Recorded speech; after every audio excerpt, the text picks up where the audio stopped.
Pour sa part, l'association des parents d'élèves du lycée Mohamed Arissani échangeait, eux, sur les problèmes liés à la consommation des drogues et des actes de violence en milieu scolaire.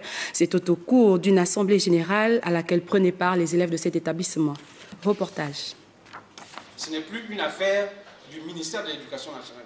C'est une affaire qui doit mobiliser aujourd'hui le gouvernement gabonais, puisque le phénomène est déjà sur le plan national.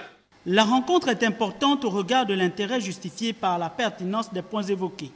La consommation des drogues au sein de cet établissement et les violences subies par les élèves, entre autres. Élément essentiel qui a réuni le bureau de l'association des parents d'élèves, les responsables et les parents des apprenants du lycée Mohamed Arissani. Mon enfant est ici depuis l'année dernière et puis je n'avais jamais pris part à une réunion d'une telle importance. Et je trouve véritablement que cette association des parents d'élèves fait un travail excellent. Il fait un travail extrêmement important. Quand on regarde en ce qui concerne l'insécurité des enfants hors de l'établissement, vraiment, nous les parents, nous avons peur. Nos enfants ont ce que le proviseur venait d'appeler Kobolo. Je ne connais même pas, je voulais voir ce que c'est que le Kobolo. Mais j'ai entendu aussi parler d'un autre qu'on appelait train voyageur.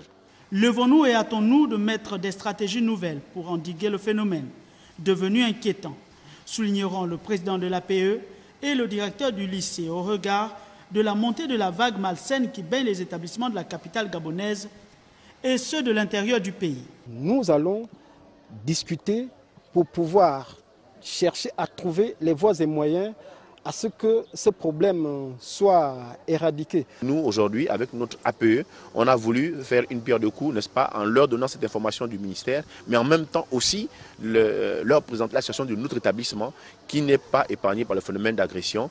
L'enfant étant l'adulte de demain, ces derniers devront être les premiers à prendre conscience de leur avenir et de leur devenir. À cet effet, seuls les efforts concertés de toutes les parties, apprenants, parents, autorités pédagogiques et gouvernementales pourront mettre fin à ce fléau.